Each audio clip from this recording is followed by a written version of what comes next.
kanti impilo kanjalo ifuna unganeliseki ukuze uzokwazi ukuba self-actualized. Ifuna ngathi ungaphusha. Ingakho abantu aba-rich beba more rich. Uthola ukuthi wena lazy uba more lazy because whatever lo yenza uyayenzisisa kuze kube nama results athile. Yabona? You don't have to get enough with I right because awazi ukuthi what the future holds. Lento le it goes back to into sure abantu ukuthi impilo ayina formula.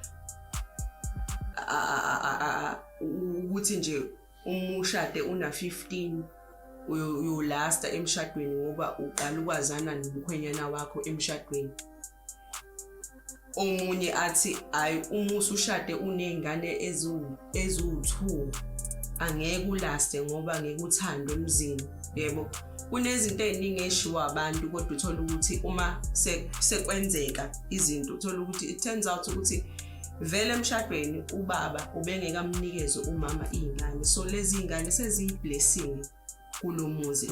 So impilo nempilo abantu abayiphilayo ihlukahlukene and abakwenzayo emshadweni yabo omunye okumsebenzelayo omunye ngeke kwamsebenzela.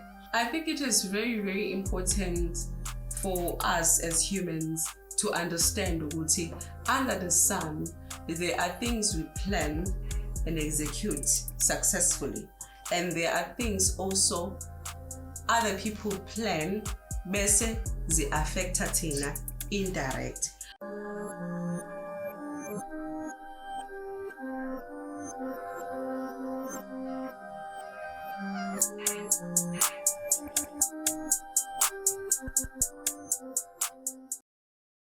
Made in Africa, podcast yomphakathi. Nginibingelele nonke emakhaya. Welcome back. Sesibuyile season 2. Qala kamnandi episode yokuqala. Sizothula umculo zimqondo. Sizonijulisa. Ngiphathele intokazi. Enhle simomondile. Nginakho ukuphatha abantu abahle kulezi zinsuku. Nesizini siqala kamnandi ku-season 2. Siqala ngentokazi enhle ezosifundisa kabanzi ngezinto zempilo nokuthi impilo kufanele siyibheke kanjani, kufanele siyithathe kanjani. Hayi ngoba ngizima bola emhlabeni. Ntombizonke. Yebo, good. Uyaphila? Ngiyaphila kakhulu wena? Dilike igoli manje. Ngiyabonga kakhulu bese ukuthi honorishe i-invitation yethu. Bonga mina. Ngayithola lencwadi ngayifunda. Imnandi kakhulu futhi. Ngiyajabula. For abantu basemakhaya, ubani Ntombizonke? uNtombizonke intombazane ekhulele eMtuba yafunda khona ama-primary level akhona.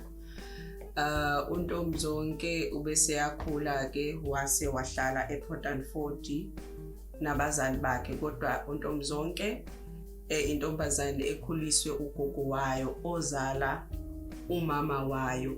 Uyena ke ugogo ongibize ngokuthi uNtombizonke ngoba usisi wami ube intombazane, then mina ngalandela ngaba intombazane wasithi ke iyintombizonke. So ngikhulele emakhaya, ngakhuliswa ngenhlonipho, ngakhuliswa ngokuthi kumele sifunde ukuthi sizokwazi ukuyimela. That's who I am. In terms of academic qualifications, ukanjani? Okay, ngiqeda matric wami eNkodibe High School, ngase ngamukelwa e-University of Zululand ngenza i-BA, Bachelor of Arts in Psychology and Anthropology. Ngiqala 2014 ngaqeda 2016. 2017 ngenza i-PGCE Postgraduate Certificate in Education. Then ngo 2018-19 ngenza honors in Educational Psychology. Then ngo 2020 to 2021 ngenza masters in Educational Psychology. Then 2023 ngenza i-PhD yami e-University of Western Cape. Yakuthanda ukufunda. Futhi lokho kukahle kwethu ngoba motivate nezinye ingane esakhulayo ukuthi ukufunda kubalulekile mfethu. Ngiyajabula impela nje ukuthi ihle nesifundisi. So ukusummarize lokho okwenzayo, ungakusummarize kanjani uma usummarize nje yonke into oyenzayo le ekwenza ukuthi ngize ngikubize la kwi-podcast, and why do you do that?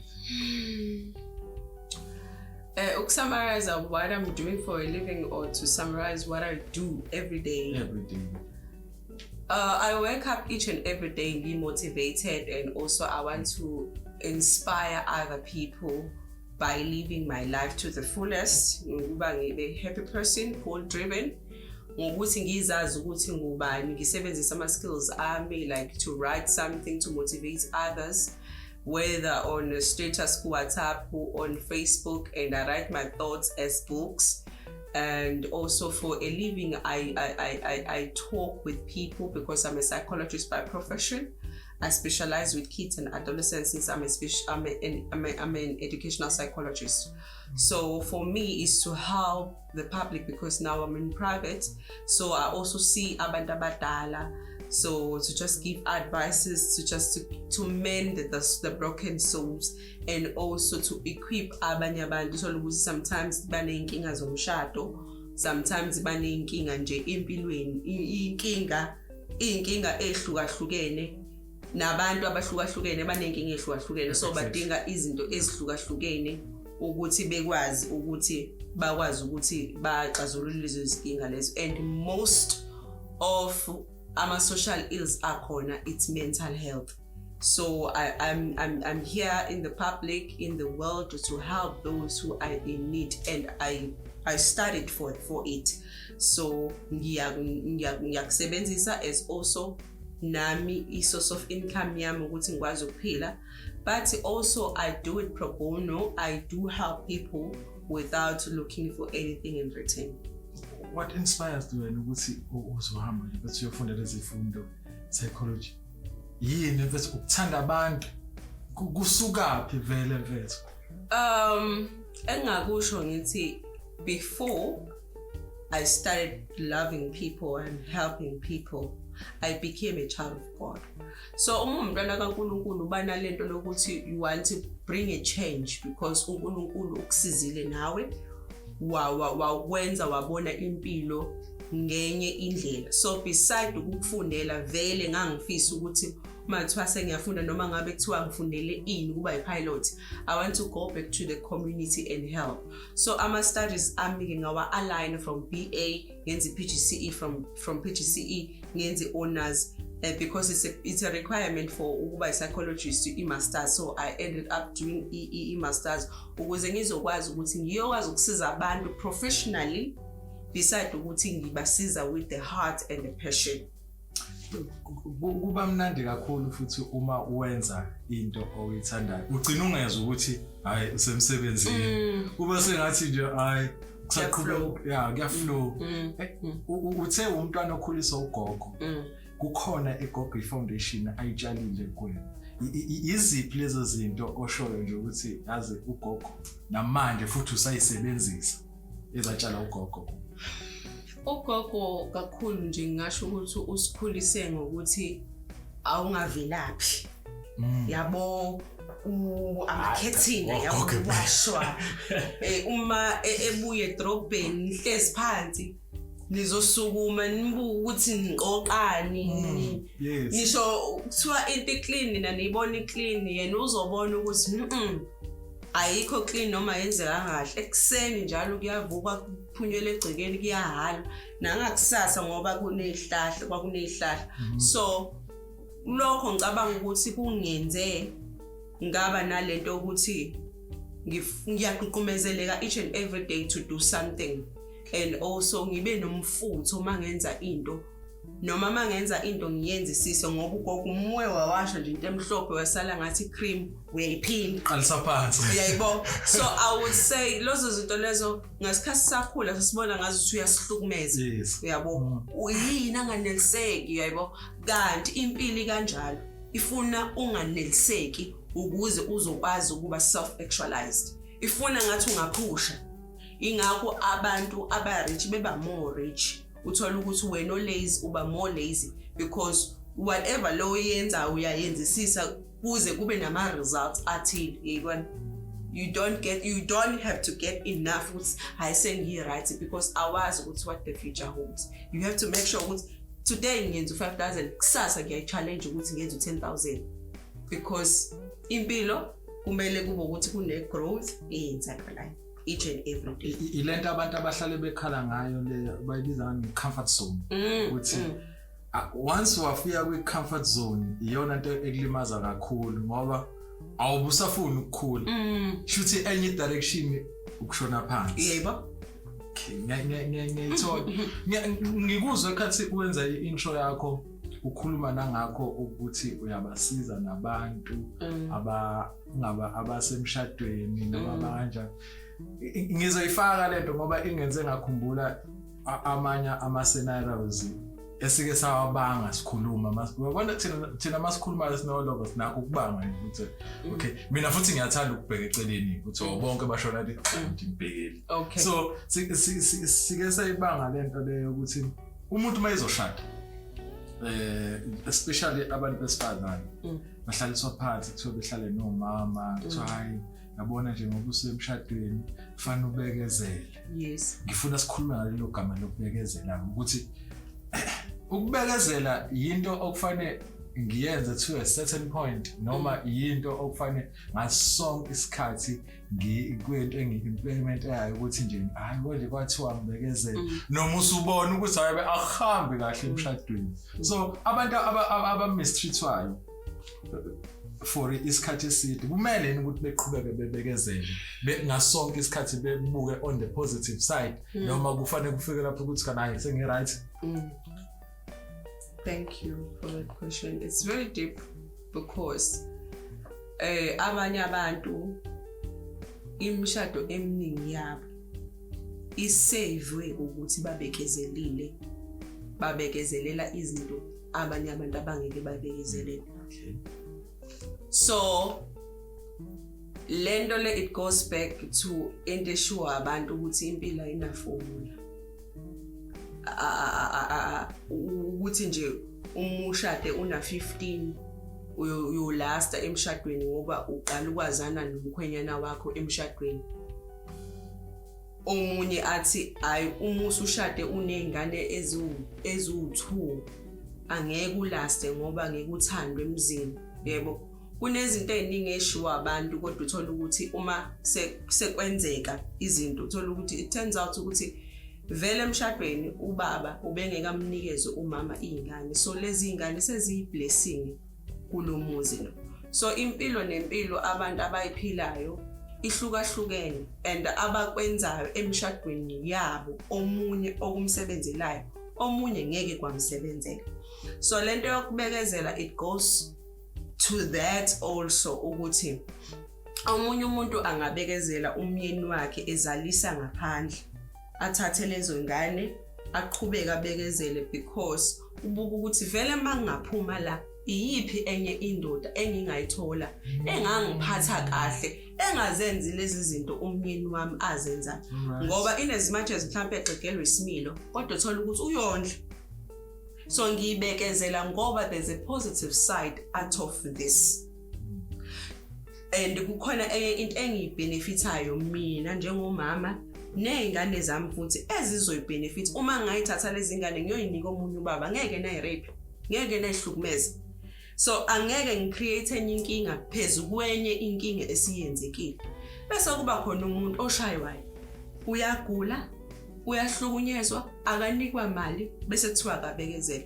No, ukubekezela ngeke kumsize vele because instead of ukuthi akhule akakhuli mhlawumbe uzothola indoda ezothi awuzukosebenza wena ngoba umfazi uyacindezeleka vele uzofa yena nezingane zakhe zizofa.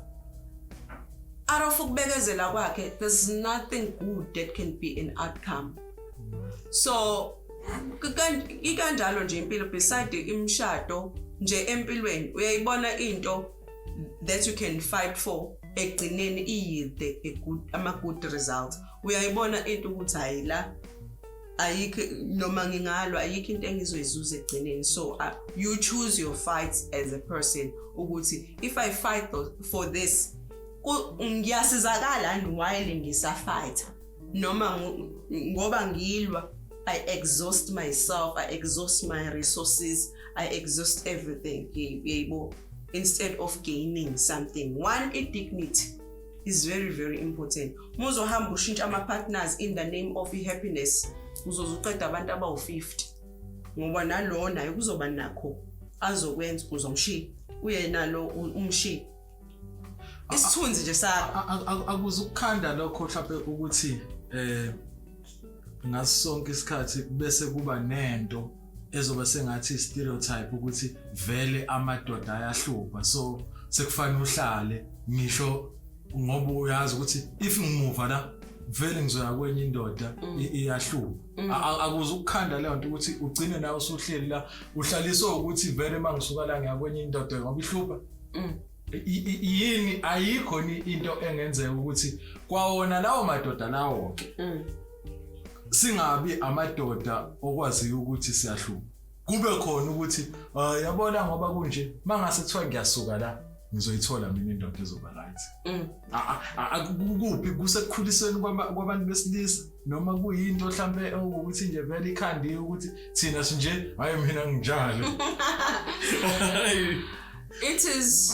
It is broad because indaba masingakhuluma indaba ye-culture amaZulu nje akhuliswe ngenhlonipho akhuliswa futhi ngokuthi wona ayizinhloko then abantu besifazane kumele mabathobe. So if usinga include i-culture sisamaZulu ayahlukumezana noma yana kumatswana noma yana kubelungu abelungu ba understand kangcono indaba ye marriage, you will find ukuthi we can be so wrong because that's the theory that is not proven. So uma ungathi wena umuntu wesifazane ngihlukumezekile kuhlukumeza abantu besilisa therefore akasekho omunye umuntu wesilisa engamthola ungcono ngife ngize ngifele la ngoba akasekho, then that's a theory ongakaze uze uyiprove. There are people who are happy in their marriages, so this comes also with just a blessing. And also as a person, personally, wena nama goals akho nama characteristics and also with the personalities that you want to uthathike if uhlangana nomuntu. Ama red flags are always there. Indoda ehlukumeza nayo uyayibona nje kungakapheli ngisho 6 months ukuthi lo if ungaseklisha naye ungangihlukumeza uyangithethisa ukuthi ifona ngibambana. Ungibuza ukuthi ngiyaphi nabangani bami.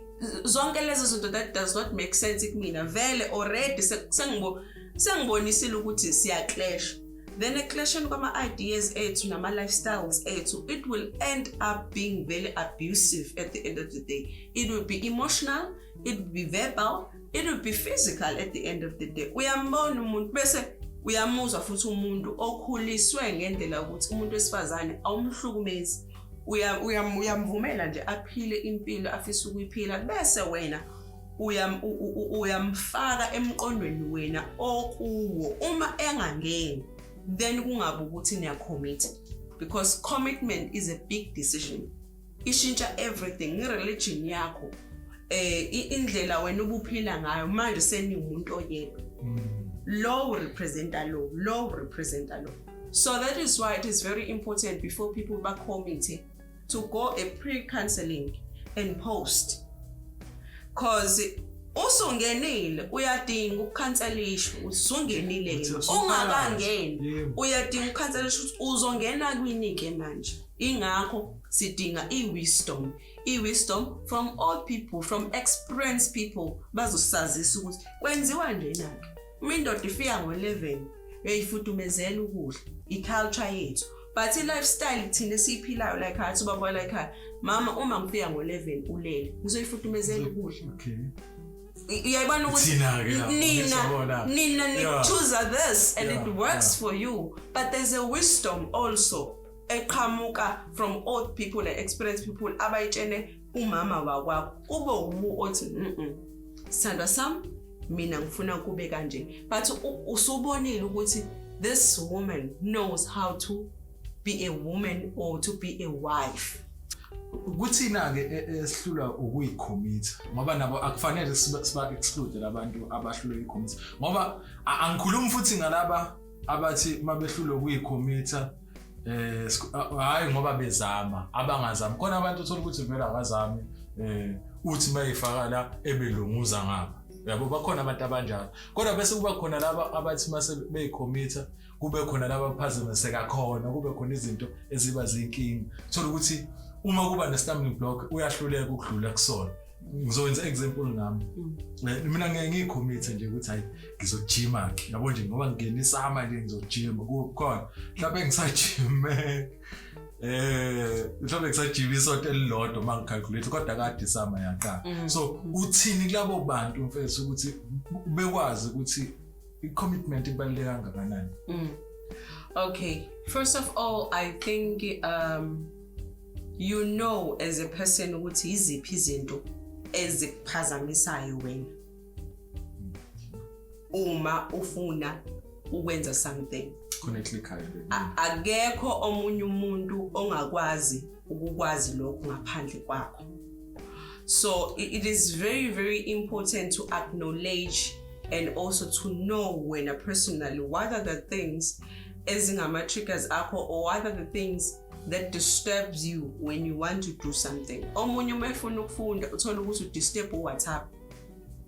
So uWhatsApp ukuze ungamdisturb isikhathi sokufunda it's either ifone uyayicima noma akafundi ngayo noma ucela someone ammonitor ngaleso sikhathi leso ukuthi ngiyafunda ngo8 to 10 ngicela ifone unganginiki yona. So you have to take drastic changes wena ukuze uzokwazi ukumeet ama targets ofuna ukwameet. Uma ukuthi wena uyajima then after a week uyahluleka find a partner ozojima naye hayi umuntu othandana naye ngoba uzokutotosa. Umuntu naye ufuna ukureacha ama goals athile mhlambe health wise ufuna ukuba healthy noma ufuna ukuba nama abs noma ufuna ukuba nama muscle athile. Lowo muntu lowo nizosizana naye to keep time to set ama times and also to set ama targets wena ukuthi after a month ngifuna ukuba no flat time noma after a month ngifuna ukuthi ngibe sengireache this. So kanjalo uma kuukuthi ufuna ukucommit nomuntu nishade surround yourself nabantu abayicommittile ukuze uzoba inspired uma ukhona okukhululayo ubuze kubo ngoba nawe uma ungavukanga emjimweni uzokuvusa upartner wakho naye umeseleka wena uzomkhumbuza ukuthi hayi bondoda sathi sifuna ukuba nama abs noma sathi sifuna ukuba nama muscle asivukeni yabo you take ama steps athile towards reaching the things that you want to reach and to accomplish journey osuyiqalile because lento yokuqala ungaqedi it starts as a habit and it ends up being a behavior. Akugcini kuphela with certain things uthola ukuthi empilweni yakho nje uzuyibize ngesahluleki ngoba uyaqala awuqedi qala ibhizinisi lama chips liyaphela ugcina usuwadla lawo ma chips lawo uqala i-degree ethile awuyiqedi because ulekha ini i-motivation ulekha ini i-consistent isikuwe nje lento ukuthi kwathi chifi you quit and that thing you need to address yaqala kanjani you go back and address leyo nto leyo ukuthi yaqala kanjani wenza njani ke manje uma ufike lo mcabango yokuquit uba nama coping strategies uyabo ukuthi okay this thing njengamanje sengifuna ukuthatha serious it's a mental disorder or it's a mental challenge yami ngiyilwa kanjani uma vele ungayibona iproblem vele iproblem izo escalate kuze kube ibehavior yakho uyaziwa nje wena ukuthi uchifi wathi chifi nje usuqala impi uyaziwa vele wena ukuthi nawe usuyazazi ukuthi yabo nje mina imi relationship ibad ngiyashiya nje ngifune kulungisa abantu ngifune kanti wena inkinga ikuwe hayi kubantu.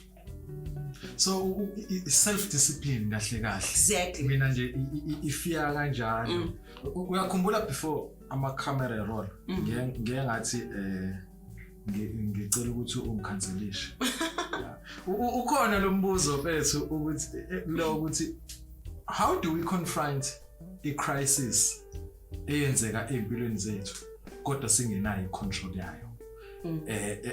Ngizokwenzela example contest andokwenzeka nje empilweni yami sisanda kudlula umalume we were very close So into eyenzeke kimi le kodwa bengenayo icontrol yakho. Ukubona ukuthi uzoxoshwa emsebenzini kodwa bengezona wena ubungekho responsible for leyo. So ama crisis anjalo so confronta kanjani singabantu? Okay. I think it is very, very important for us as humans to understand ukuthi under the sun there are things we plan and execute successfully, and there are things also other people plan bese zi affecta thina indirect. So ukuthi bona baplanile ukuqosha wena awusezukuba naso isinkwa sempilo njengamanje because yena lo boss is not happy about you, then ku affecta wena ke manje. Wena you have to make sure ukuthi noma ngabe kwenzakalani empilweni, be open for the things that you can't control and accept. Have a spirit yokuthi ngiya-accepta, ngiyamukela noma kubuhlungu njalo. I know ukuthi in 3 months to come or in 6 months to come, I will succumb and emancipate from these problems. Because impilo kuthi ifuna abantu abomeleleyo, sisho njalo isiXhosa, ukuthi you must be strong ngaso sonke isikhathi and be matured enough to choose the right direction, right paths, right choices and decisions. Ukuthi okay, sengixoshiwe manje, ngiyahamba ngiyophuza, uzoyithatha imali yokuphuza. Yona le ama savings akushuthi isizophela etshwaleni, kanti uma uqoshi okay ngixoshile, what's the next step? What point B or what's plan B? If plan B is not working, plan C wona uthini? Yabo. So kwenzekele izinto that you can't control, but ke manje step back, accept and sit down. Eyimake manje ukuthi uma ngisuka la ngifuna ukureacha lo, uma ngisuka la ngifuna ukuyaphi, noma lento eyenzakalayo ngizokwazi kanjani ukuthi ngikwazi ukuthi ngicime emqondweni wami, noma ngikwazi ukuthi ngidlule kuyo, ngoba mina injongo yami ukudlula, ngingahlali kwi-past. Uma ukuthi ushonela, ukushonelwa it's something ongeke wayiplan. So abantu futhi if they grieve or they mourn for a person, they grieve differently. Omunye uzothi uma eshonelwa angakhali, kungafiki nje ukuthi akakhale amkele ukuthi ena ushonelwa. Uzothi noma emqondweni wami ngifuna ukuyiphilisa njengokuthi lo muntu oshonile usaphila ukuze ngingakhali, ukuze ngingabuzwa ubuhlungu. Omunye ukungakhali kwakhe kube indlela adila ngayo ngobuhlungu. Omunye uthola ukuthi uzoqala nje izinto engama behaviors, uthola ukuthi akayi understand ukuthi wenzani, uthola ukuthi useyashesha ucasuka, useya-isolate, akasafuna ukuhlala nabantu, indlela naye akadila naye nobuhlungu. Uthola ukuthi ngoba isolate engaphili nabanye abantu eyivalele, akacabanga ukuyibulala, but indlela ayizwisa ngayo isimo adlula kuso ukuze ngakusasa ezozizwa engcono. Iphephile yini le yokuthi uyivalele, noma le yokuthi ukuthi I relate kule yokuthi uthola ukuthi awukakholwa, walibona ibhokisi lehla kodwa awukakholwa. Mina still do have inumber yakhe namanje malungu la iphone. I did take. So is it safe yini ukuthi ngibe kanjalo, ngikwi state sokuthi namanje thina lapho ehlala khona ngala gogo kuhlukanisa uDomo, yabo? So nginakho ukudlula ngiyela ikamera kulona, kube sengathi ngizombona noma uzongimemeza noma ngizozwa ngiyugwayite imali umsiyabhema, yabo? Is it safe in for mina ukuthi namanje kwabanye abantu lapha sekudlulile, mina it's very touching namanje ngisho ngikhuluma ngakho? Engakusho ukuthi there are myths and facts about that and how people deal with ukushonelwa noma ukufa. So ayikho a uniform way of how you should deal with grief or how you should deal or mourn the person or odlulile emhlabeni. So engakusho ukuthi I-culture ne-culture nenkolo inendlela ezithile ezama ukuhlangabeza abantu ukuthi bekwazi ukuthi emqondweni wabo besizakale belapheke beduduzeke.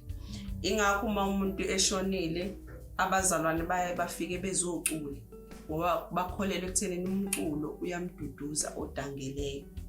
So abamshiyi eyedwa yabo because ba understand ukuthi ngoba esukile lo emhlabeni kuzoba ne-negative impact vele, indirect or direct. So you need people. I think our families have to understand that they need each other. You understand? To talk about umuntu odlulile emhlabeni ninodwa nje ngale komuntu ozosuka ngaphandle eze la ekhaya, because nonke kukhona into eyisithiyo eyenzekile emqondweni yenu nasempilweni yenu. You have to be there for each other. So kuyenzeka ukuthola ukuthi akudluleki nezimpahla zomuntu ayishiseki nenamba yakhe ayideletheki. I think it's a good way of how you are dealing with your pain wena, because no psychologist, no pastor should tell you how you should mourn the person odlulile emhlabeni kuwena, ngoba bona bam experience different than you. Wena uyasho ukuthi each and every day, every time umuzwa ebhema everything beni close ngendlela ehlukene nabanye abantu. But you should make it a point that you mourning for that person does not make you life ukuthi ingayi phambili.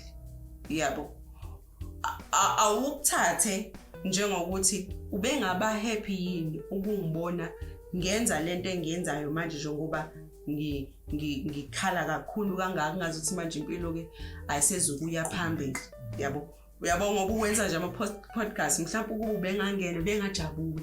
Uyayibona ukuthi there's something you've done in a day to fight the negative thoughts of how you are coping with ukushonelwa umalume wakho. Yabo, so make it a point that you don't dwell in the past ngalendlela yokuthi awusakhuli wena empilweni. Uyayidinga imali uzokwazi ukugqoka kahle unuke kahle. Kumele uvuke ekseni uye emsebenzini. Uma usuphelelwe energy yokuya emsebenzini ngenxa yokuthi ushonelwe, wenza njani ukuze uzoba ne-energy yokuya emsebenzini? Ngoba phela ukuthi ushonelwe akufanga wena. Impilo kumele iqhubeke. Even though this sounds very heartless, but it's the truth. Khona umuntu ongashonelwa ubaba wakhe bhala the last exams ka-matric.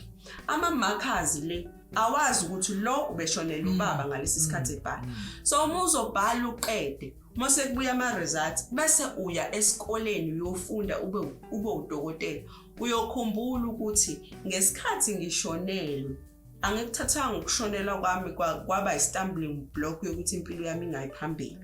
Kodwa lokho kungifundisile, it's a conditioned learning yokuthi u-experience i-pain but wayisebenzisa yaba positive ukuthi no matter ngabe bengidlula kulesi simo but ngikwazile to conquer it, step at the stone ngaya phambili, because at the end of the day you have to become something.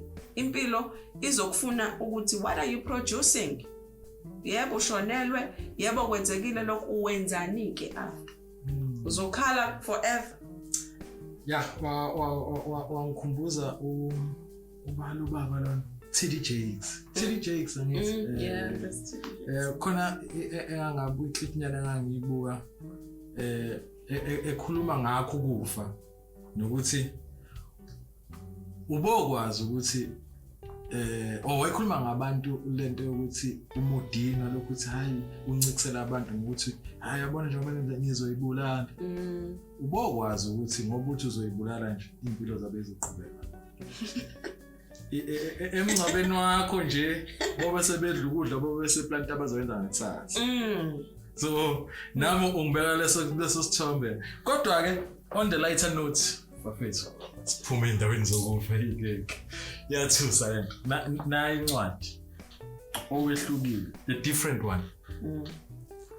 Zimbili lezi incwadi ithi It's the daily poetic praises. The daily poetic praises, the daily poetic praises. Angiyazi ke mina ngikaze ngifunda wangicisha yona. Ngiyasho impela wangicisha la ngiyazanga. Nansi ngifundile. So sizothi ukuhlala kakhulu kule engayifundayo. Le is very interesting ngiyacanga ukuthi abantu bonke bazofisa ukuthi bebe naye emakhaya. Yini eyakwenza ubhale incwadi uqala? Qale nje lapho ungaze singene kuyona. I think it was during COVID, the time ngibhala. Oh, okay. I had in mind that there are a lot of things that people are going through, and especially mental health. Ngoba besemakhaya kungenzeki lutho abanye ba-retrenchiwe. What are the things? Can we use these difficulties to find a bigger picture? Ukuthi abanye abantu abadlule kuma experiences ahlukahlukene banqobe kanjani. So as umntwana kaNkulunkulu ke I've written about different people abakholwayo ababone a different God fighting or conquering in their lives in a different way. That is why the topic it says owehlukile the different one ukuthi it must really be a peculiar God, a different one to do this. Bengasikhona amandla ami. Abantu bafile left and right, aba-retrenchiwe abanye ama-experiences abo engibhale ngawo bathola imisebenzi benga-applyelanga. So it must really be something that is different, a different God, and also it also includes psychological ways, different psychological ways of coping with different things people are going through. So mina, I can take a different thing or different coping strategy ingisebenzele mina, omunye ayithathe ingamsebenzeli. So it also goes to the topic with the different one. You choose the different one, the different thing to fight the different things, and impila is not it's same to everyone. So we use different things to find also different solutions. As different people. Yazi angazi ukuthi ingqondo yamsana kanjani. Kodwa ngaba njengoba ukhuluma nje manje kube khona umbuzo oqhamukayo. Sengathi ngakupitsh eduzane. Abantu yabo ngoba ukhuluma ngowehlukile. Ngifundile lencane. Abantu bethu it seems as if bathanda ukucomplaina ngokwami. Ngicela ukuthi lento ngiyithathe ngiyikhombise ngibeke kumina kungabe sengathi into nje ngokwami. Isikhathi esiningi abantu basebenzisa leli gama lento yokuthi akukho fair. Impilo ayikho fair. But when you look at things, noma when you look at life, ayikho into okufanele yenzeke nje. Ayikho impilo ozoyiphila eyohlezi ngasonke i-positive. Ezinye izinto ezimbi ezenzeke empilweni yethu izona futhi ezisikhulisayo ukuthi sikwazi ukuqhubekela phambili. Kube i-experience esiyisebenzisayo ukuthi ish kwenzeke ukuthi ayingaphindi ngishayele induku. Kanti usuyakhula usuyasola lesi stage okusona. Usungenelela kwesinye stage. Nakhona futhi uzofika ufice inkinga zakhona. Singasho yini ukuthi abantu mhlambe sebe ne-low self-esteem or ba-weak ukuthi ngasonke isikhathi baya-complain ukuthi life is not fair. Vele impilo ayikwazi ukuba fair. Realistic nje impilo it's not fair. So there's no need to look at life is not fair. Abantu ngoba sebethanda ukucomplain kakhulu noma we lazy. I think kakhulu the media, the technology iyenze ukuthi sibe abantu abakopisha kakhulu izinto ezishiwo kakhulu ezipostwayo kakhulu. Yabona nje kudume ukuthi obaba bengane bayashiyana, and it's the trend ekhona siyibona ipostwa each and every day ngisho abantu aba-rich abazondla ingane zabo, because it's a trend ekhona social media and everything.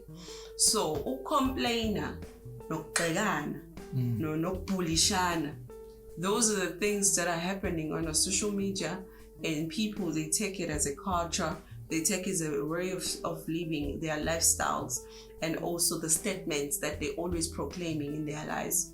So ngingasho ngithi yebo abantu into abayibonele kwabanye and i-generation esesikuyo manje ukuthi njalo kube yinto esiyiduduza ngayo noma esiyitshenayo ningakho kuthiwa abantu abaningi they are going through depression yabo because omunye umuntu ubendlula kwi-depression waposta ngayo then we copy that. It's something that is a trend that is going on.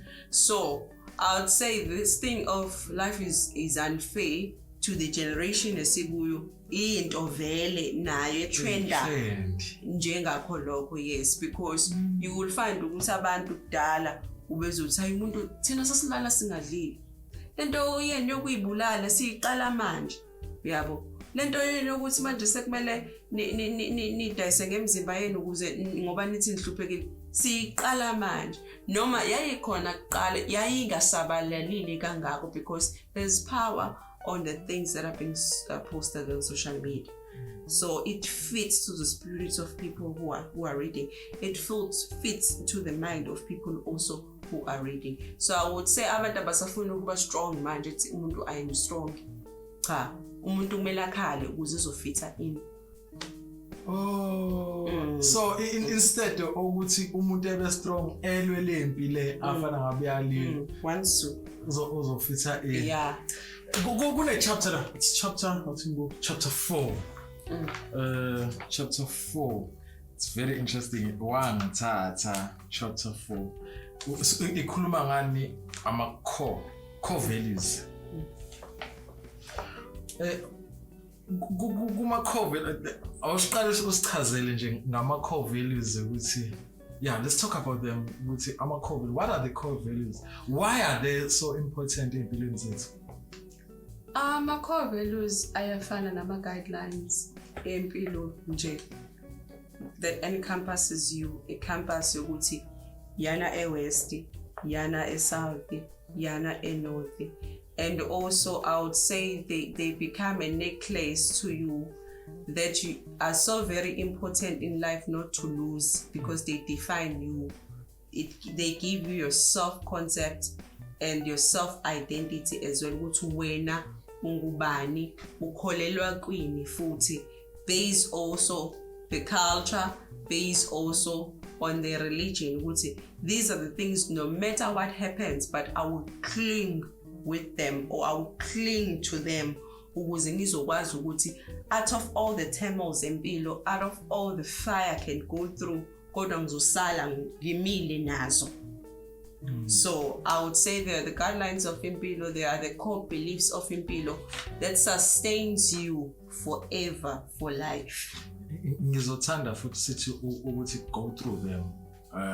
Ngeke siwasho onke cha abazi ngeke sithi umuntu wafuna ifana uthenga incwadi kodwa nje kukhona esizothi nje ukuthi nqamnqam ukubahalisa nje ukuthi hayi imnandi le ncwadi.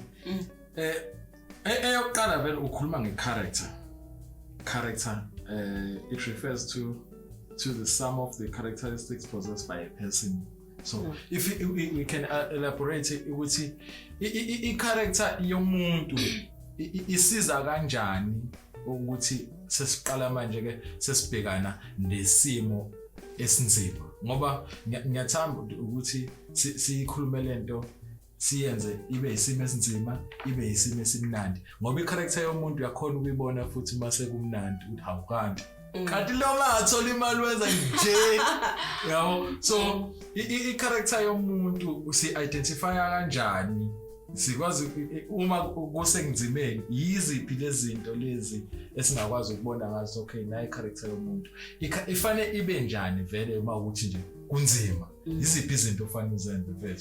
Okay, I think a character it also has to do with the personality yakho that you choose to portray, a persona that you choose to portray in certain things or in certain situations.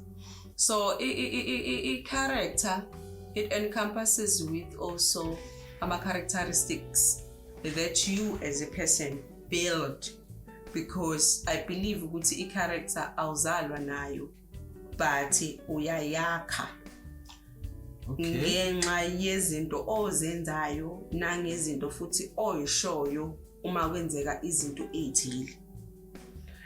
njengokuthi mhlawumbe uyiboss emsebenzini abantu bafuna umsebenzi bese kuba khona usisi ofikayo ezothi ngicela ukuthi ngilale nawe man umuntu mayethi mina ngijena nje sidalo ayikho lento usho njalo ayikho lonto okay unjalo ngoba ukhethe ukuba njalo hayi ukuthi unjena sidalo okay ngiyaxoxa ukuphazamisa ukuqhubeka so uma iboss sithi sisi ngiyindoda eshadile ngiyindoda ekholwayo ngiyindoda eqotho ngiyindoda engayikhethela mina ukuthi angikwazi ukuqasha umuntu ngokuthi ngilale naye uyabona ukuthi lo muntu wesifazane uma uyengile ngoba wazi ukuthi wonke umuntu kule situation vele uyasakhamba uvela athi hayi kulungile sohlangane hotel but lo i-situation presented itself then wazi ukukhumbula ukuthi i-self concept yakhe ithini i-self identity yakhe ithini i-religion yakhe ithini personality yakhe ithini yena as a person i-status sakhe sithini yena nje as a person ubaba onjani yebo ufisa ukuba ubaba onjani ngaso sonke isikhathi ube ubaba onjani all along akafuni reputation yakhe ibe bad out of le scenario noma out of the situation. So lento le kuba ama characteristics amaningi othi uma uswahlanganisile abithe that character bese khipha le character. Exactly. So ngisho kuthiwa futhi sekumnandi ukuthatha nje umuntu oseke wayehluphekela wathi mayidlala ithikithi wawina ilotho. Iyavela futhi character lapha ngithi iyavela isobe siveza yini ke manje ukuvela kwayo ivela futhi kube into efanayo nale esuke ivele izinto mayibad usuke usebenzisa vele ama characteristics afanayo ukuthi wena vele inhloso yakho ufisa ukuthi kube yini. Ngicabanga ukuthi kakhulu i-character iveza nama thoughts akho osuke wacabanga abantu bengawazi ngoba umuntu uma eqhamuka akakwazi ukuthi ucabangani. Wena njalo uma ucabanga ukuthi uma kwathola imali uyodaka uphuze uthenge imoto vele uma usuyitholile imali kobe sekuyayildeka ama thoughts akhe ephumele ngaphandle ukuthi wena these are the things that you kept on thinking about ngoba umuntu ohlakaniphe kahle uma engathola imali izinto abekade eyiplan ama-business angawa implement kodwa umuntu uma ekade engasho ngomlomo ethi ngifuna ukuplana ama-business but the thoughts wakhe awanatharishile iwona ayovela mhla wathola imali ukuthi kahle ubecabanga ukuthenga abantu abadayisa ngomzimba lo kahle lo ubefuna ukwaziwa izwe lonke ukuthi unemali kahle lo ubefuna ukufeel powerful whenever ethola imali then it happens. Ngicela ke size kule eyogcina sothetha nje 2 noma siluselo duhamba sisazoxoxa thi. Okay. Khona enye engaba ne-interest kuyona futhi kunolayini engaze ngawukhotha nje khona la i-discipline. With-discipline uthi discipline to work out means more freedom in your body as you age. I-discipline we relate on freedom. How so? I believe ukuthi discipline is something that you are free to choose. It's something free njengayi freedom because nayo freedom you can choose to have freedom you can also choose ukuba isigqila usukhululekile futhi. So these two are the things that they can sustain you or they can kill you.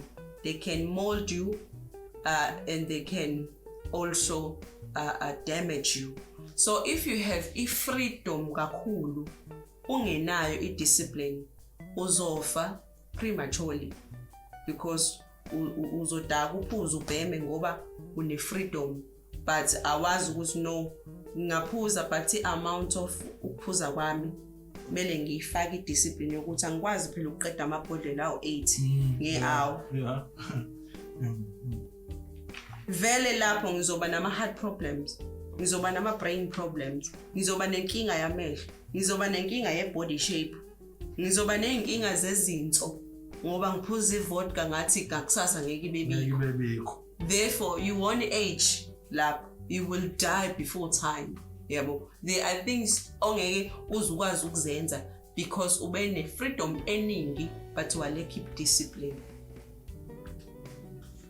Khona le ncwadini ngifuna ukucinga yazi bese bengithi ngimakile phela mina ngiyabona manje ngimake kude kunama 7 ways of dealing with anxiety and stress. Sike sayikhuluma indaba yokuthi njengamanje sanokukhuluma nje ukuthi vele abantu sebelokhu bezenza ba depress ba stress kodwa manje abafuna ukula. Iziphi lezi indlela lezi noma singeze usothi nje highlight nje ngoba abantu fanele bethenga incwadi. Okay, I think it is very, very important first of all to understand that you have a problem, because exactly you have to understand ukuthi nginenkinga noma ukungabi nenkinga kwami ikona okuyinkinga. Uzongikhulumela isigisa sesizulu. Uyangidida manje. Yabo leyo ukuthi eyanginandaba. Oh. Nakho uma uzodila nakho as a problem yokuthi mina inkinga yami ukungabi nandaba. Ikona okungenza ngingawareach ama-goals ami. Ingoba nje ngumuntu ongenandaba, angina planning, anginama-choices, anginama-decisions engiwathatha, anginandaba nje. Okwenzakalayo kuyenzakala. Iyona inkinga yami leyo, that I don't see a problem in me. Ngibona ngi-right. Yabo.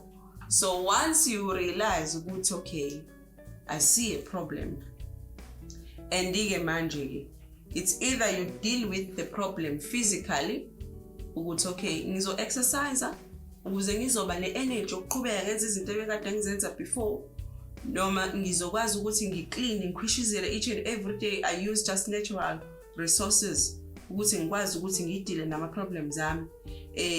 Ukuze ngizokwazi ukubhala le-assignment, I have to make sure ukuthi I go and work and get imali yedatha ngendlela e-right, hayi ukuthi ngizokwazi ukuthi ngihambe ngiyolala nobani ukuze ngizokwazi ukuthola something. Yabo ukuthi you plan your life ukuthi this is how I want to deal with the anxiety yokuthi mina angiwabhala ama-assignment ami ngoba nginale idatha. Then this is, I'm dealing with these things in a natural way. I exercise, I take a walk, yabo, to make sure that these thoughts are not coming or noma zifika but zingithola ngibusy. Yeah, understand? And also, you know what are the things, what are the triggers, what are the things that makes you to be anxious or depressed, and try to fight with those things. Uma zenzeka, this is what I do. I drink water, or I make sure that I call a friend, or I write down about my thoughts. You understand? These are the things that I'm doing. And also, almost to know this is getting out of hand. Find a physician, find a doctor, find a psychologist, find someone that will deal with whatever that you're going through. You might be going through a bipolar, or you might have a depression. When ongazi ukuthi severity ingakanani, because akumele uyi-self-medicate. Uye ku-Google uhambe usearch ukuthi what are the symptoms of depression. Usuyakubona what are the symptoms of personality disorder. Usuyakubona usuyaqhamuka usuthi wena hayi ne-personality disorder nje abantu kumele bangazi ukuthi qatshelwe ikhanda, noma kumele abantu bengazi ukuthi ngidlula kwi-depression. No, you do not know the severity yakhona. You do not know ukuthi iqala kanjani. You do not know ukuthi how also to deal with it. Ucabanga ukuthi the things esho Google izona, kanti umuntu nomuntu i-disorder ethile umuntu oyifundele okwazi ukuyichaza kahle nokuthi uzokwazi ukusizakala kanjani. So with what I've said ukuthi these are the ways of dealing with the anxiety. Also akusikhona kuphela izinto ezibonakalayo noma izinto ongazenza ukwazi ukudila ngayo i-mental health noma ukwazi ukudila the mental challenges uhlangabezana nawo, because mental health is broad. Omunye ngaba ne-anxiety aqhaqhazela, omunye ngaba ne-anxiety uthola ukuthi umqondo yakhe iyafreeze. It's anxiety but it manifests ngendlela ehlukahlukene. Omunye athi une-depression ngoba unama-suicidal thoughts, then uzorelya ekutheni kumele aphuze, kumele abheme ukuze ezozizwa e-right. Akusesiyi-depression, sekuyi-substance abuse induced disorder. So yena wazi ukuthi enye into mina engikufundele ngazi ukuthi lo sekuyi-substance abuse le, and not just nje abuse kuphela, sekuyi-disorder. And it can be genetical, it can also be ukuthi in nature indawo akahlala kuyo vele kuyaphuzwa, noma ubhi uship u-15 kwenye indawo u-25. Therefore ngoba ehlala kule ndawo vele access ilula. It's the lifestyle yabo. Then ngoba kuyi-lifestyle simsiza kanjani ukuze simsize sizoqala simsuse kule ndawo. Mase simsusa kule ndawo, mase simsizile uzobuyela kule ndawo, yini ezomenza ukuthi angaphaleli futhi angaphindi futhi ufuna ukuphila le yampilo abiphila before kusetshenzwa umqondo. Senze wena unzima. Noma mhlawumbe kulula phela mase ungaphandle. Unzima. Ukuthi mina ngaphandle ngibona kunzima. Unzima yazi unzima ngani? Ngoba udepende kumuntu osetshenzwayo. Awukho in control wena. Sho, kodwa ama-success stories unawo maningi abantu abasizakalayo. Kungcono. Uma ngigcina nje le ncwadi yakho, angazi uzongicorrecta if I'm wrong. Kukhona i-chapter la you came across as umuntu okholelwayo ukuthi we can blend i-Western tradition nokwethu la. Is it possible ukuthi lento yenze? It is difficult. Okay. Yeah, angeke ngisho njalo because mangathi it is possible, ngingabe ngisho ukuthi kumele makwenziwe. Uyabo ukuthi hayi kumele ukwenze vele ngoba kuphose kuyenzeka indaba abanye bekwenze abanye bengakwenzi. It is very difficult. It is very, very difficult because also to some of other people it comes as a culture, and to some it comes as a religion, to some it comes as a lifestyle. A lifestyle you can pick today, ungakhetha ukuhamba ama-club, tomorrow ungakhetha ukuhamba amasonto. But there are people who are called ukuthi bebe abafundisi.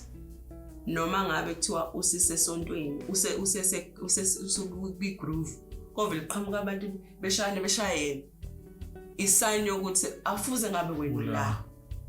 Bese kuba khona abantu uthola ukuthi abathanda ukwamukela ubizo labo lokuba izangoma nokulapha abantu bebe yinyanga, kodwa uthola ukuthi noma ele phezulu uzoba nama-stumbling blocks azomenza ekugcineni agcine amukele ubizo abe isangoma enze leyo nto. Bayak-understand-ke abantu abasuke bebiziwe ukwenza leyo nto le. So if we are blending the two things, blending the traditional ways and the modern ways, it's not something that I can say everyone can do, but for those who can be able to do it, I believe it's something that can make the upcoming generation to know ukuthi bekwenzakalani emandulo. Umuntu wesifazane uma yitshitshi ubekhuliswa kube nomemulo, emva komemulo bese mhlawumbe uqala ingcekeza kube sweet 16 ngapha kwi-modern, bese kuba umemulo kube 21st ngapha kwi-modern, bese uyakhehla ngapha kwi-modern kuthiwa yi-bridal shower la khona kufika nama-gift kwenze kanjalo, bese kuba umgcaco ngapha kuba i-wedding day. Yabo. So we can blend the two as we are doing just now, but mind it lacks the meaning because it's too modern. Ganti our people amaZulu amanye akumele asilandele ngemuva, kumele bazi ukuthi thina sikhuliswe ngenhlonipho, thina sikhuliswe ngokuthi umuntu wesifazane uyayihlonipha, thina sikhuliswe ngokuthi kuyabekezelwa, sikhuliswe ngokuthi awuthungi, sikhuliswe ngokuthi uma abantu abadala bekhona uyakhothama. Zonke lezo zinto lezo, it will be blending now in the modern nicely. Yabona ukuthi i-era esesiphila kuyo ithi kuyasheshwa ukukhuluma isingisi nabantu abadala, but inhlonipho uma singayiblenda nakho ukukhuluma isingisi kungaba mnandi kakhulu. Yeso sikwi-era, but uma ubona abantu abadala kune-sign oyenza uzokhuluma nje umphoqo ngenxa yokuthi umZulu wena, and kudala kwakuthiwa uyakhothama uzokhuluma nabantu abadala. If that can be also blended to this generation, it can work best even in these modern days. So basically that was my thoughts, but it's too deep, it's very difficult to understand. Yeah, it's very deep ngoba lezi zinto lezi abantu abasebekuzona abafuna ukucomplimentana, bafuna ukugxekana ngoba ezinye izinto abazenzayo ayihambisani. Yabo manje kuba sengathi uma uthatha leli side lithatha udu, uma uthatha leli lithatha udu. Yes. Kodwa manje ngokwempilo uma uthi uyayibuka impilo, it does make sense game ukuthi ingakho ngikubuza ukuthi is it possible, umbuzo wami usho kanjani ukuthi is it possible ngoba manje ngabe ngcono kube nabo abantu abakhona bakuzo kulethe ukuthi okay now I'm doing my things in traditional ways, ngabe ngcono kube ba complementana nalawo, but manje ubafica behlukene bengazwani ukuthi ngasonke isikhathi uma bendawonye ayikho into abazovumelana ngayo, kuzoba ne-argument. Angifuni ukuthi sikhulume izinto vele nezinto bazazi ukuthi bathini, yawo angifuni singena kakhulu, ngifuna sigxile kulokho okubalekile kuthina njengale question elandelayo. I know ukuthi uzomphendula kahle, uzoba ne-input ezo-inspire abantu, ezoba positive. Abantu abaningi they seem to have a low self-esteem and ilidela ukuthi ngisho kuthiwa kuyathandanwa kuba ne-abusive relationship. Uma kuthiwa kuyathandanwa thola ukuthi uzothola umsebenzi, angisebenzi mina, i-relationship yethu manje sekukhona lokho. Isimo esikanjalo mhlawumbe umcebisa kanjani umuntu? Ngizosebenzisa nje le example yokuthi abantu bashadile, kuvane kuba umuntu wesifazane uthola umsebenzi, ubaba noma kade esebenza mhlawumbe usehlala ekhaya engamtholi, ubaba umkhanselisha kanjani ukuthi lento eyibone kahle ngoba automatically usengaplanini kuba nalokho useqala usebona ukuthi ingakho ekhuluma kanje ngoba useyasebenza. Uthola ukuthi lo othola umsebenzi akekho kuleyo nto, yabo ngibuye emsebenzini ngikhathele, akodwa babusungazohlula ukuyifudumezela ukudla, yabo lokho ukusho ngoba vele ubuye emsebenzini ukhathele usungazohlula ngoba vele uyifudumezela vele ukudla, kodwa manje usuyanothisa ngoba useyasebenza. Umkhanselisha kanjani umuntu oseqala ukunothisa lezo zinto lezo? Mina ngokwami ngibona ngathi ayina sidingo, kodwa kuyena isoyizim affect. Yeah. It is very, very important in about unemployment, whether ushadile or we relationship, it affects you because especially if you are a man, kunalokho ukuthi indoda kumele ibe head, kumele ibe dominant nje. It's something ekhona emqondweni abantu abaningi, and these days uthola ukuthi sekunzima even indoda ukwamukela usizo from umuntu wesifazane because unalento ukuthi okay vele at the end of the day uzohamba ekhuluma ngami ukuthi uyangondla, uzohamba ekhuluma ngami ukuthi uye manje oselekelelayo mina ubudoda bami yalulazeka. So I think it is very, very important to understand the days we are living in. Ukuthi abantu besifazane they are powerful. So as they are powerful now, they are into business. Benza amadeko thola ukuthi gigi iyodwa 150,000. Wena wenza 15,000 njengobaba la ekhaya. Yeah. so vele uzoyidabula i-triple imali yakho vele ngegige yodwa. So understanding ukuthi sikwi-relationship la sizolekelelana, it's something in both partners that have to happen. Yebo uzolulazeka umuntu mekhunjuza ukuthi ngoba udla nje udla kwami. Ngisho ngabe too strong kangakanani, it will go to the heart, it will go to the brain. Vele uzoyibona engayilutho ngoba vele aka-contribute ngalutho. Uzobuza ukuthi awufika ngisho nasinko kodwa bayamazi ukuthi akasebenzi ubeyozama. So if kukuthi both parties are not playing i-role yokumotivateana, yokukhuphulana, yokwakhana, vele lo muntu lona vele on negative noma on a low self-esteem, kwanayo leyo low izoziphele vele angabi nayo at all, agcine eserana dry, agcine kube ngathi uyasangana, gcine kuze kube ngathi wenza izinto engekho right ngoba ukwi-environment vele uhleze fitwa the negative statements, uhleze kuproclaima kuprofesaya the negative things ukuthi wena ujika nelanga, wena awunamsebenzi walutho, yabo. Kodwa lo muntu wesilisa mengathola umuntu wesifazane ozo understand the situation ukuthi kwenzakalani manje, and lo muntu wesifazane ozoba i-shoulder to cry on kulo muntu wesilisa lo. Baningi abantu besilisa abakhushula abantu besifazane ngenxa ukuthi ubuka umuntu wesilisa ukuthi i-approach yakhe ngendlela kanginika ngayo imali uthi baba ngicela ubambelana, mhlawumbe lokho kungakulekelela. Uyabona ukuthi umnike inhlonipho ngothando, angasho ushoda ngamalini, ufunani, usuzofunani ke. Vele already uyancikisela, uyabona ukuthi ngiyacomplainelwa la. Vela udoda bamphelile, inhlonipho ayisekho, angiselutho, angise umuntu walutho. So it goes hand in hand with understanding the roles, understanding the time we're living in, ukuthi okay, standard sami njengamanje ngiyabona ukuthi mina angi-afford. So mhlawumbe masingaphuma siye KFC siyobamba nje lo ice cream ka-6 rand. Na uya understand ukuthi okay anginalutho, ngizomenza umuntu wami understand ukuthi okay ngingenalutho ngumuntu wesilisa, nama ngicomplain usuku lonke kodwa ngiyawuphanda lo 6 rand ngibuye nawo. Yes. Ngoba ngi-understand ukuthi nami kumele kube khona engikwenzayo. Nginga-understand ukuthi umuntu wesifazane engithandana naye uyasebenza, vele uyena ozokondla ingane. Ezethu omunye efonele umuntu wesifazane ethandana naye athi mama kabani ubaba ubani uphelelwe mhlambe ubisi noma akasenazo impahla. Wena usho ngani ukuthi mina ngino 100 rand? Ngiyacela abantu ukuthi sihlanganise. Yabo uyakhombisa la ukuthi awumudli, awumunci, awumenzi kube ukuthi iresponsibility yakhe ngoba nakho uyasebenza, yabo.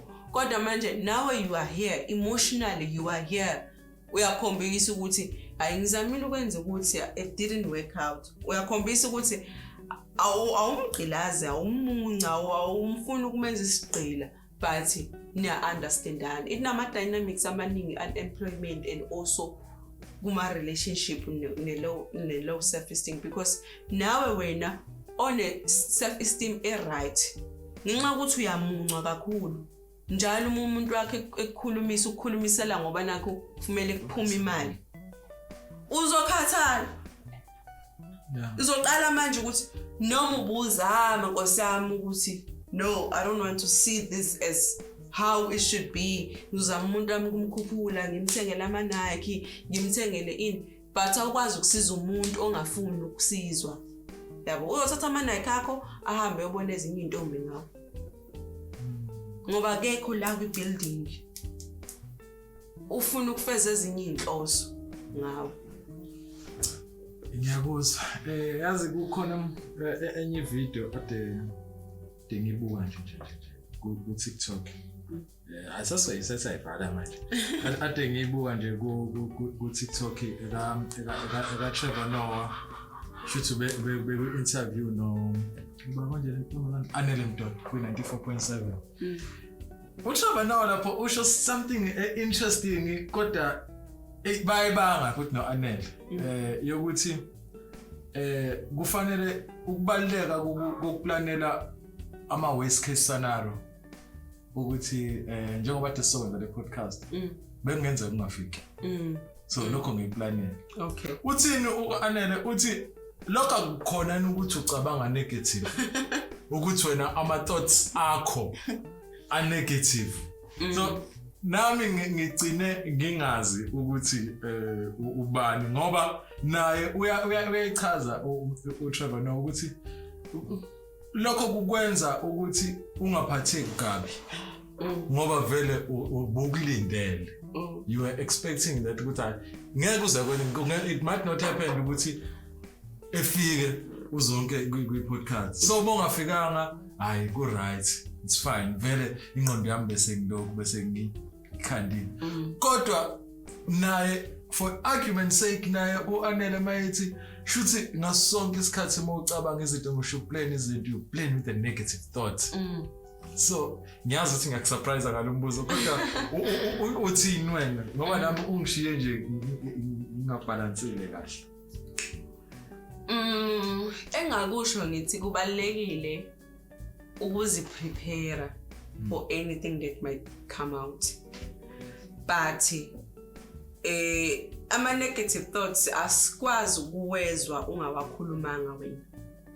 So mind your tongue when you are with people and guard your thoughts when you are alone. So with that being said, Oguti, in as much as you can anticipate and foresee a danger, but ukuyikhuluma ingakenzeki wena sizokwazi ngokuthi njalo wena uhlezi ubona izinto ezirong nezinto ezizobheda nemishado engeke iphumelele ngenxa yokuthi wena you allow the dangers that you see to not prepare you but ikwenze ube umuntu negative. It is good to be prepared to think also ukuthi what wrong might happen, but it is very bad to allow it also kube yi-habit yakho because you will end up being a negative person esithatha as a behavior yokuthi wena njalo unegative ayikho into enhle ozoyibona uma kunento enhle oyibonayo uzoyipequlula ngoba sekukuwe vele you've nurtured that habit yagcina isibehavior yakho and it destroys your thinking. So it has to be balanced in a way, just like impilo. You have to be self-actualized, health-wise, financial-wise, spiritual-wise, emotional-wise. Ngoba kuzo kuthiwa khona abantu abafundile kodwa bayizixhonqanga. Akabalansile imfundo yakhe nemfundiso. That's true. So you have to balance your thoughts also ukuze sizobona a person or grounded, yabo, a person onakho konke. Yeba akekho umuntu ozoba perfect, but on a little bit of respect, emotional intelligence, une wisdom, ufundile, uyazi ukuthi imali yenziwa kanjani. Those are the things that you need in life. Yabo. Kune tradition ke la ekhaya njalo mase siyivala nje. Siyivala ngemibuzo ethanda ukuba personal. Awakha unzima kakhulu. Kodwa nje ngiyoqala ukuthi ngicela nje ukuthi ungene uthi uba deep nyana. Ngicanga ukuthi kuzosisiza sonke. Uma ukuthi uphendule. Hayi musukuba njalo, musukwenza njalo. Kwangathi mangithi umbuzo ozoba personal, kwangathi khona into oyilindele nje ukuthi wengangibuzi ngokuthi hayi khuleka ngizofunda nje ubhalo wesingisi. Uthi how do you take care of me? Ngizophinda ngizofunda kahle. How do you take care of you? Ungena deep futhi khona. Ungasho lokho gym time ngajim. Mentally. Okay. Engakusho nje ukuthi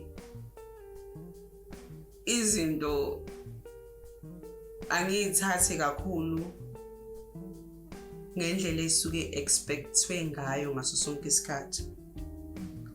Take for instance umuntu ezongicasula ngicasuki. I've built myself my life ngandlela yokuthi sarcasm, it works for me. And a good pretense work for me. Ngiyayipretend nje zifa ngiyakuzwa ngiyavumelana nawe singaxabani. I protect myself ukuthi ngigcine sengibuya njengomuntu okuhlaza kuwe. Then it helps me also for my mental health ukuthi ngingabe umuntu ohleze xabana nabantu.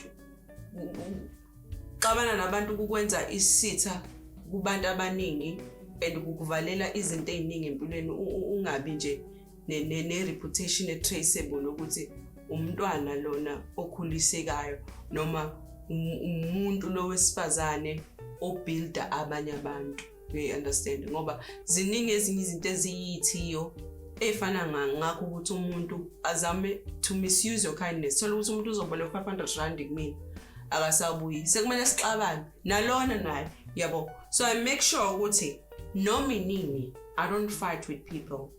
And if kukuthi ngiyafighta nawe, I fight nawe in a manner yokuthi it will be positive. So I run away from my fight. Mangibona ukuthi akuzoba nenkinga lapha noma it's a family gathering and ngiyabona ukuthi kuyoliwa. I don't go there. I eliminate myself from that. I make sure ukuthi noma inini kwanokuxabana nje phakathi. Eliminate noma I find a positive strategy. Mangibona ukuthi umakhelane wami la ufikile nesibhamu ukuzokhomba umama wami. Biza amaphoyisa sort out. Mina I will never sit down and say ngizoxazulula lokho for what ukuthi angidubuleke manje kahle.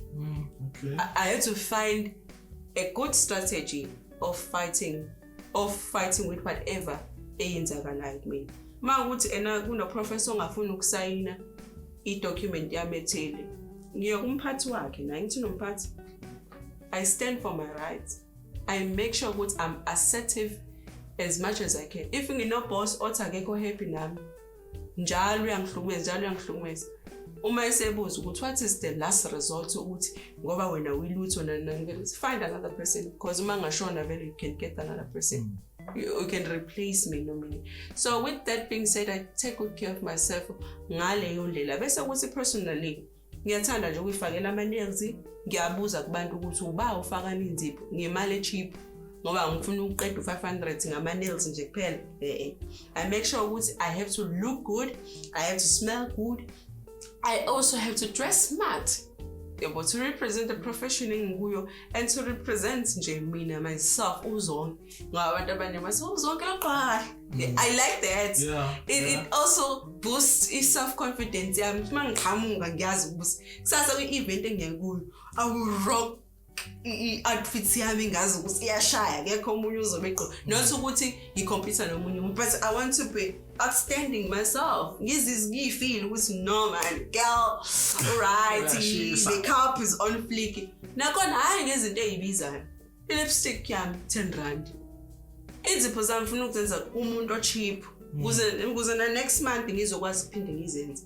Ama-wash engiwathenga ngifuna the cheapest ones because it's not about the brand. My life is not about the brands, but it's about looking good, feeling good also. Because if I look good, it boosts my self-esteem also. Ukuthi ngizizwa ngi-right and yazi noma into ethile ingenzekanga.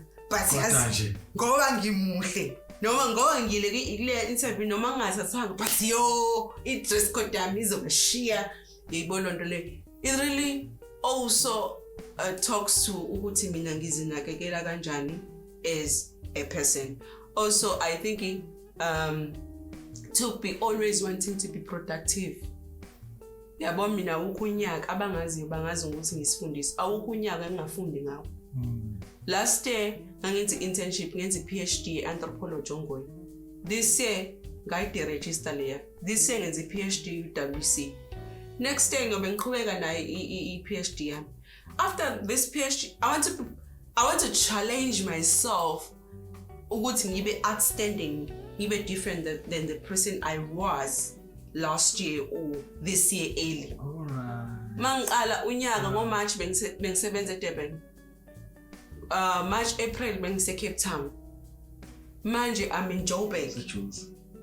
I serve a purpose yami yokuflya. I serve a purpose yami yokutravel. it also goes back to ukuthi ngizinakekela kanjani as a person. I make sure ukuthi ngalo 10 rand 150 now I go out and have i-mocktail, take pictures, ngiposte, ngibe relevant, yabo, ngidle kamnandi. I know ukuthi ukudla kamnandi abantu abaningi bacabanga ukuthi ijunk kuphela. But zikhona ezinye izinto ungadla ijunk kawodwa evikini ube happy bese u6 days kuba ukuthi uyinakekela ngokuthi udla amafruit, uvuka ngama all bran, uma engeke uvuka ngephalishi, uyabo ukuthi uzama ukuthi ube fit. And also I do gym online. I have my personal trainer because ngifuna ukuthi mangihamba kubonakala ukuthi khamba intokazi. Awuswani madodana. Yabo, uyavunduzela. Angivunji ukuvunduzela. Uyijikjele mohlala kusona. Hayi, mangisuka umsebenzi hayi ngifuna nje to look my age and also be active and be healthy at the same time. So that's how I take good care of myself. Ngiyabonga kakhulu bese for isikhathi sakho. Abantu bafethu iphi camera ebheka kumina bese ufuna camera ebheka kumina. Abantu bese abayithola le ncwadi ithola kanjani bathi? For now isatholakala kumina 200 rand. WhatsApp nje ma orders ngibenzile manje because khona abantu abangithintile ku WhatsApp. Sina ngoba sidede nje inumber. Ngeke phela abantu beku WhatsApp bazoku WhatsApp kanjani o bangaka abantu ababuka i-podcast.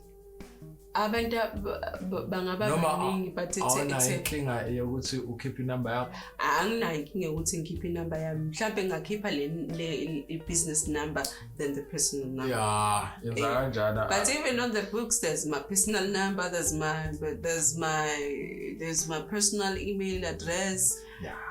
But I can mhlawumbe mongasho your business number ukuthi 072 586 5436. Incwadi is very interesting bafethu njengoba nani nizwile kwi-episode yanamhlanje intokazi ikhulumela nizwile ke biyikhulumela ngicabanga ukuthi kuningi esikufundile kuningi futhi esikutholile namhlanje kuleli hour nje noma selize lathi ukugama nqanqane kodwa nje ngifunde okuningi ngithola okuningi nami ngiyethemba ukuthi nabantu abazoyibuka i-podcast kuningi abazokuthola. Thank you. Possibility ukuthi ubuye ikhona. Just asking khona Uzobuya. Uzobuya. Yeah, ngisacabanga bese ukuthi and then lapho sesingabe include nencwadi lena futhi ukuthi sixoxe nangayo kancane. Ngoba ziningi izinto bese abantu njengoba nenza lo msebenzi ziningi izinto abantu enibasiza ngazo uthola ukuthi abanye bagcina bethatha izinqumo ezingekho right kanti ukuba ulitholile usizo yabo ngoba phela i-podcast njengoba idlala nje manje uyithatha uyi-download nangelinye ilanga mothi yazi wakhuluma kamnandi ebuye futhi ezoyidlala uthola ukuthi siyamsiza. Ngiyabonga kakhulu bese ngesikhathi sakho. Ngiyabonga nami. Danko. Okay.